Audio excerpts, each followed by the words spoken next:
Throughout my time of doing YouTube, I've gotten several comments telling me how great both my content and model making is. So today, I'm going to be giving you guys the best advice I can on such. So, without further ado, this is Mr. Scrapyard's top 5 tips for model and filmmaking. Hopefully, you'll find all things said in this video useful. Squad alarm, you're off! Right, so we're kicking off the list with the most important. When it comes to remakes, for the love of God! Try and obscure the fishing wire as much as humanly possible. This is something many people miss the point with, and that's the purpose of it, is to give the illusion that the train is moving on its own. Sticking the wire to the bottom of the engine is less of an eye drawer, and if it's with an Ertl Gordon or Edward, where the low chassis causes the engine to stop and jerk when being pulled along, a clever way to work around this is to film the shot in inverse and then reverse it in post. Or, additionally, you could stick the wire to the roof of the engine or its stock and crop the clip to just the lower half of the train. Pulling your trains with wire in a very obvious way just takes you out of it, and as much as this method's not obvious, the better. Squad alarm! This is one I've said before, and it's that whenever at any point you come up with an idea for a custom, the first course to action is to get it down on paper, both mentally and practically. Think of a character from anything you please, whether it's from a fan series or some obscure knockoff.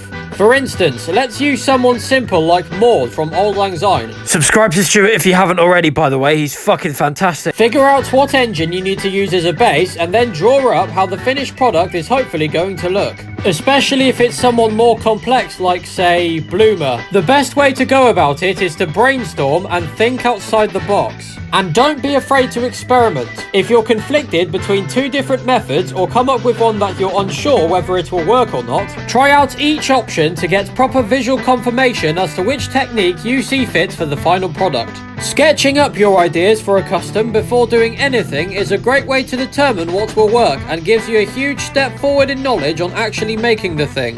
Squad alarm! Record as much background noise and ambience as you can. This can be anything, like something as simple as a dog barking, someone slamming their desk, clanging metal, heavy rain,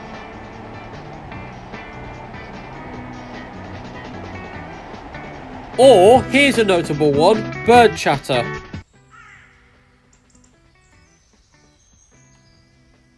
Whenever out on your own in somewhere like a woodland and hear something worth recording, get your phone out and press that red button. Also think about where a particular recording would be best fit. Like for example, this one I recorded in college.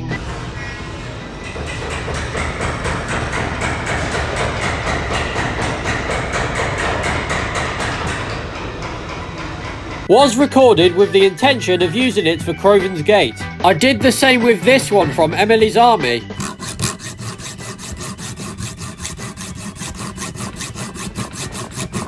All this was me soaring through the cab of a clay twin. It's about getting even the simplest recordings like that which makes all the difference. The wider variety of sound design makes your videos all the more original. Squad alarm! Stock up on materials and not just cardboard. Fair warning, your parents will probably hate you for it. Building supplies can range from anything and everything. Like for example, when it comes to rounder components of a model, collect as much lids, pots, rolls, etc. as you can. This makes for a decent selection of stencils to rely on in a selection of different sizes. The same applies for set pieces, particularly for scenes of woodland and docksides. If you see an object like a stick or an empty paint tin and think to yourself, this would be good to use as such and such, don't hesitate in using them for your sets. Having plenty of materials at your disposal is very important, both for model making and set dressing. Squad alarm! Staying on the subject of sets, much like making customs, making sets requires meticulous planning and attention to detail. But however, set design requires a lot more information gathering from various different sources. Visual references can vary from official sources to something as simple as Roblox. But you don't have to rely solely on reference material when drawing out locations, for this task can act as good practice for creative liberty. Drawing track plans for locations seen exclusively in the books allows for filling the gaps, as it were, for places virtually never seen in full. And coming up with your own plans makes for unique takes for both adapted and original settings.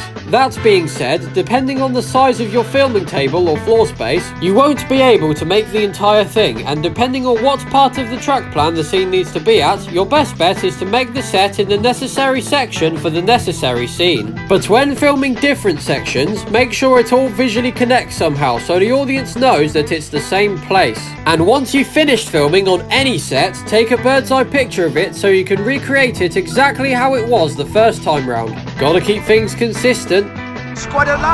Stencils are a valuable asset when drawing up the sides of a model, assuming you've got the measurements and angles correct, of course. For something as basic as a flat wall isn't as much of a necessity, but save stencils for those too if you can. This saves you from drawing up a build and fucking about with the measurements all over again, and effectively saves time in the long run. Be careful though. Relying solely on stencils comes with a price, as there will be instances where you cut out a component using that stencil and then notice last minute that it's come out wrong. This method, while it can be risky, is absolutely one you should consider when making any model.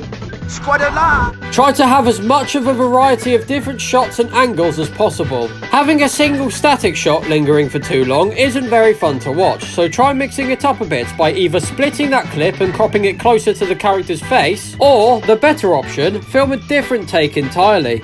A wider range of shots helps grip the viewer's attention, thus making the video more visually appealing. And for certain shots where the camera is only focusing on the character's face with nothing moving in the foreground, compensate for this by telling a story in the background. Another good recipe for eye candy is advertisements and posters. Not only can coming up with names and doing the design work be fun, but the inclusion of such decoration adds some necessary life to scenes and also humour in some cases. Both these methods of background flavour very much leave a lovely sense of detail to your videos, and the more people notice them, the more interesting of a watch it becomes.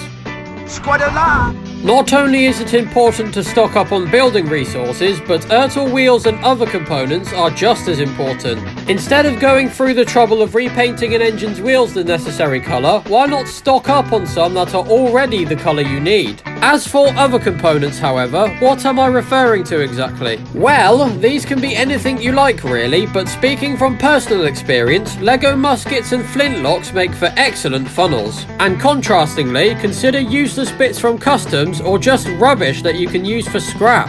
Another thing I'd recommend is matchsticks, as they're perfect for scratch building stock, especially brake vans since Ertl only ever made 2. You know what they say, recycle, reuse. Going back to what I said about shot variety, there are 2 vital pieces of equipment that will help you further achieve an interesting video. This and this. There's no reason not to invest in the former, as they go for a decent price. And it's also a double deal, for you can use it for both filming and voice recording. Although be warned, you will have to be patient when filming, as it will wobble about if not careful. You can likely get the latter for free with one beautiful method, that is Lego. I condone against using tyres when making a rig, as they aren't the smoothest, so use train wheels if you can. As said earlier, a wider variety of angles and shots makes a more interesting video, and even more so from a production value standpoint.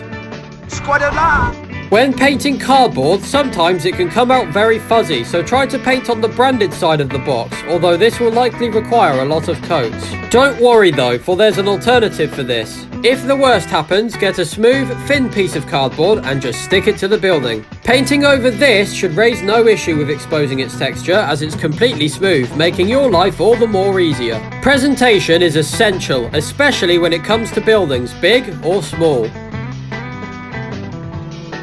So yeah, those are my tips for making the best content you can. I hope you found these tips useful, and if you have any further questions, you know where to ask. For those wanting a more visual guide on how I've made some of my models, check out Scrapyard Scratch Building on my Instagram, link below.